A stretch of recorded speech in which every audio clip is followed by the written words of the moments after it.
तूफान जोरों पर है और आसमान में बादलों की कड़कड़ाहट है। जितने जोर से बादल गरज रहे हैं, उतनी ही तेजी से बिजली थर्राहट पैदा कर रही है। आसमान जैसे आग का दरिया बन गया है। माहौल डरावना है और इस माहौल की वजह से वो लड़ाई जो इस वक्त अच्छाई और बुराई के बीच धनी हुई है। हमला करो, एक भी एंजल बचकर नहीं जाना चाहिए। हम अंधेरे के शहंशाह बनेंगे। डेविल किंग अपनी डरावनी आवाज में बादलों से भी तेज कर जा। दूसरी तरफ एंजल गॉड अपना सफेद चोगा पहने अपने सैनिकों से कह रहे थे, आगे से हमला मत करना, बचाव में युद्ध करना। याद रखो, हमें बदला नहीं लेना है, दुनिया में अच्छाई को बचाना है। जहां जहां चमगादड़ जाते, वहां वहां एंजल गॉड के सैनिक अंधेरे में डूब जाते। डेविल किंग के चमगादड़ गरुड़ और डॉल्फिन्स को नोचने लगे। एंजल गॉड बचाओ हमें! सैनिक एक साथ चिल्लाए। तभी जैसे जोर से शंख बजा, दूर आसमान में लाल रोशनी चमकी और एक बड़ा ड्रैगन आग उगलते हुए लड़ाई के मैदान की तरफ बढ़ा। एंजल गॉड के सैनिक खुशी से झूम उठे। ग्रेट वॉरियर इंद्रनील आ चुका है, अब हमें कोई खतरा नहीं। वो जोर जोर से नील का नाम पुकार रहे थे। उधर डेविल किंग के सैनिक डर कर चिल्लाने लगे, devil king, great warrior dragon prince आ गया, हमारी रक्षा करो। नील के आग उगलते ड्रैगन के सामने अंधेरे के चमगादड़ पल भर में जलकर भस्म होने लगे।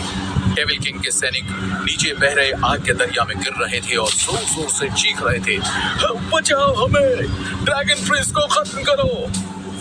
चारों तरफ नील का नाम गूंज रहा था। तभी अचानक उस पर पीछे से हमला हुआ। डेविल किंग खुद लड़ाई में कूद पड़ा था। उसने अपना वज्र उठाया और नील को निशाना बनाकर फेंका। नील ने तेजी से ड्रैगन को मोड़ा, लेकिन वज्र ड्रैगन की पीठ में घुस गया। ड्रैगन जोर से चिंघाड़ा। ड्रैगन की चिंगाड़ से आसमान गूंज उठा। मुझे अपने ड्रैगन को सेफ जगह पहुंचाना होगा। डटे रहना मेरे साथी, नील ने कहा और ड्रैगन को मोड़ा। तभी पीछे से काले रंग का धुएं से बना गोला सरसराता हुआ आया और नील की छाती में धंस गया। ड्रैगन प्रिंस घायल हो गया। एंजल गॉड की सेना में हड़कंप मच गया। नील तेजी से आग के दरिया की तरफ गिर रहा था कि अचानक तभी एक बड़ा गोल्डन ड्रैगन अचानक सीन में आ गया। एक खूबसूरत राजकुमारी जिसने सुनहरे रंग के कपड़े पहन रखे थे, उस ड्रैगन पर सवार थी। वो तेजी से नील की तरफ बढ़ी और उसका हाथ थाम लिया। राजकुमारी ने नील का हाथ पकड़ा और उसे ऊपर की तरफ खींचा, लेकिन नील के चेहरे को देखकर अचानक उसके मुंह से निकला, ओह, इसके चेहरे में एक अजीब सा आकर्षण है। कहते कहते राजकुमारी नील के और करीब आ गई और तभी उसके गले के हार में बड़ा एक नीला मोती टूटकर नील के खुले हुए होठों में समा गया। इसी बीच मौका पाकर खुद डेविल किंग ने गोल्डन ड्रैगन पर हमला कर दिया। अचानक नील जोर से चिल्लाया, प्रिंसेस! नील, नील, उठो, होश में आओ। नील के कानों में प्रिंसेस की मीठी आवाज गूंज रही थी कि अचानक किसी ने उसे जोर से हिला दिया। नील, उठो, क्लास का टाइम हो रहा है। नील एकदम से उठा और हड़बड़ाते हुए बोला, प्रिंसेस, प्रिंसेस, उसे बचाओ। नील की ये हालत देखकर उसका दोस्त करण पेट पकड़कर हंसने लगा। यार नील, तूने फिर से वही सपना देखा? तू अपनी राजकुमारी को सपने में ही ढूंढता रह जाएगा और वहां प्रोफेसर सेन गुप्ता की क्लास शुरू हो जाएगी। उठ, जल्दी से तैयार हो जा। करण बोले जा रहा था, लेकिन नील बिस्तर पर पेट पकड़कर बैठ गया और बोला, यार मेरी तबीयत ठीक नहीं है, आज मैं कॉलेज नहीं जा पाऊंगा। करण ने गौर से नील का चेहरा देखा। वो वाकई बीमार लग रहा था। करण ने पूछा, ठीक है, अपना ख्याल रखियो, जरूरत पड़े तो मेडिसिन रूम चले जाना, ठीक है? मैं चलता हूं। करण के जाते ही नील उठा और खिड़की के बाहर देखने लगा। सपना अभी भी उसकी आंखों के आगे घूम रहा था। ये मेरे साथ क्या हो रहा है? मैं क्यों रोज रोज वही सपना देखता हूं? लेकिन आज ये सपना कुछ अजीब था। वो प्रिंसेस, क्यों मेरी आंखों के आगे से उसका चेहरा हट नहीं रहा है? नील सोच रहा था और उसकी नजर खिड़की के बाहर दूर पहाड़ों पर मंडरा रहे काले बादलों पर थी। हिमालय की गोद में बसा छोटा सा शहर कस्तूर। साल के 12 महीने यहाँ बादलों का डेरा रहता था। प्रकृति ने खूबसूरती दोनों हाथों से इस शहर पर लुटाई थी। इसी शहर के पश्चिमी कोने पर छोटी पहाड़ी पर नील का कॉलेज और हॉस्टल था, जो शहर से कुछ दूर और नेचर के बहुत करीब था। इसी कॉलेज में पढ़ता था 20 साल का नौजवान इंद्रनील शर्मा, जिसे प्यार से सब नील बुलाते थे। नील के माता पिता बहुत पहले गुजर गए थे। उसकी बूढ़ी दादी ने ही उसे पाला था और जब गांव में स्कूल की पढ़ाई खत्म हुई तो आगे पढ़ने के लिए शहर भेज दिया। हॉस्टल की खिड़की के पास खड़े होकर नील अक्सर उस दूर पहाड़ी को ताका करता था, जिसकी चोटी पर एक लाल रंग का खूबसूरत बंगला बना हुआ था। फिलहाल उस बंगले को बादलों ने घेर रखा था। अचानक नील के पेट में तेज दर्द उठा। उसे लगा दर्द के साथ उसे उल्टी हो जाएगी। ये मेरे साथ क्या हो रहा है? पेट पकड़कर नील वॉशरूम की तरफ भागा। उसे लग रहा था कि उल्टी हो जाएगी, लेकिन नहीं हुई। नील ने जल्दी जल्दी ठंडे पानी से मुंह धोया और कमरा लॉक करके बाहर निकल गया।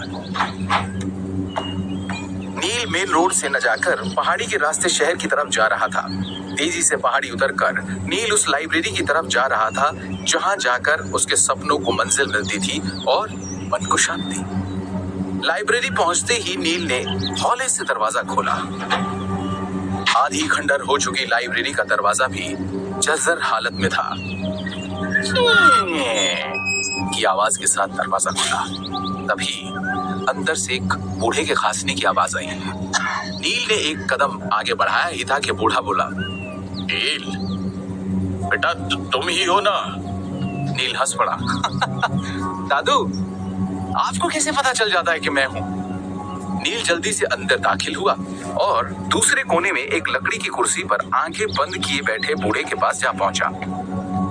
बूढ़े ने धीरे धीरे आंखें खोली और मुस्कुराकर कहा,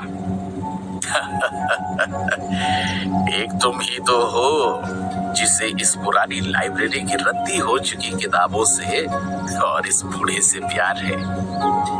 नील ने लाड से बूढ़े के दोनों गाल खींच दिए और हंसते हुए बोला, सच कहा आपने, मुझे इन किताबों से प्यार है और आपसे, थोड़ा सा आपसे भी।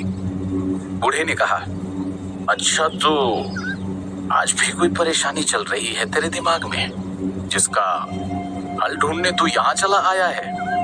नील बोला, सच कहा आपने, आज मैं अपने सपनों का मतलब ढूंढने आया हूँ। मुझे इन किताबों से ढेर सारे जवाब चाहिए। अच्छा बताइए, माइथोलॉजी की किताबें किस तरफ है?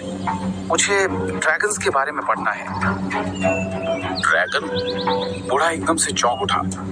ड्रैगन शब्द सुनते ही जैसे उसकी आंखों में एक पीली सी रोशनी जल उठी थी। नील ने कहा, हाँ, ड्रैगन। क्यों, ऐसी कोई किताब नहीं है क्या हमारी लाइब्रेरी में? बूढ़ा बोला, किताब तो है। अच्छा, देता हूं। बूढ़ा अपनी छड़ी संभाल कर उठा और लाइब्रेरी के सबसे पीछे की तरफ जाकर एक सीढ़ी के पीछे बनी रैक को खोलकर बोला, ये किताबें मैंने खास ड्रैगन्स के देश से ही मंगवाई थी। ढेर सारी किताबें देखकर नील की आंखें चमक उठी। उसने चेक करके कहा, थैंक यू दादू। चलिए अब जाकर आप आराम कीजिए, मैं जरा इन किताबों से जवाब मांग लूं। सुबह के 10 बजे थे। नील बिना खाए पिए दिन के 2 बजे तक किताबों के पन्ने उलट रहा था। तभी उसकी नजर सुनहरे रंग के कवर वाली एक पतली सी किताब पर पड़ी। नील ने 2 भारी भरकम किताबों के बीच से उस पतली किताब को खींचा और झट से पहला पन्ना खोल दिया। ये क्या है? इस किताब में कोई टेक्स्ट नहीं था, सिर्फ चित्र बने थे। लेकिन पहले पन्ने पर ही उस ड्रैगन का पिक्चर देखकर, जिस पर सपने में नील सवार था, नील एकदम से चौंक उठा और जल्दी जल्दी पन्ने पलटने लगा। अभी चौथा पन्ना उसने खोला ही था कि किताब उसके हाथ से छूटकर गिर गई। ओह माय गॉड, नो, ये नहीं हो सकता। ये पिक्चर तो उसी राजकुमारी की है। नील बुरी तरह से हैरान था। उसके माथे पर पसीने की बूंदें उभर आई थी और हाथ पैर कांप रहे थे। नील अपने दिमाग पर जोर डाल रहा था। कहीं मैंने पहले ये किताब देखी हो, शायद तभी वो लड़की मेरे सपने में आई। नहीं नहीं नहीं, मैं पहली बार देख रहा हूं। नील ने कांपते हाथों से वो किताब उठा ली और एक बार फिर नजरें उस लड़की के चेहरे पर जमा दी। नील उस चेहरे को ध्यान से देख रहा था कि अचानक उसके कान में कहीं दूर से एक आवाज सुनाई दी। बचाओ, बचाओ मुझे। आवाज एक लड़की की थी। नील ने आसपास देखा, कहीं कोई नहीं था।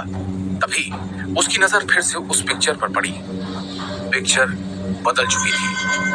नील ने किताब हाथ में पकड़ रखी थी, लेकिन वो लड़की पिक्चर में दौड़ रही थी। इसलिए घबराकर किताब बंद कर दी और तेजी से भागते हुए लाइब्रेरी से बाहर निकल आया। ये सब क्या था? वो लड़की, क्या मैंने जागती आंखों से सपना देखा? नील बुरी तरह से हाँफ रहा था, लेकिन उसने किसी तरह खुद को काबू किया और दौड़ते भागते हॉस्टल वापस आ गया। आते ही वो अपने बिस्तर पर पसर गया और चादर ओढ़कर सो गया। उधर वो किताब लाइब्रेरी में जमीन पर पड़ी थी, लेकिन उसमें बने चित्र बदलते जा रहे थे। लड़की सच में किसी से बचकर भाग रही थी और जोर जोर से चिल्ला रही थी, जिसकी चीख नील के कानों तक आ रही थी।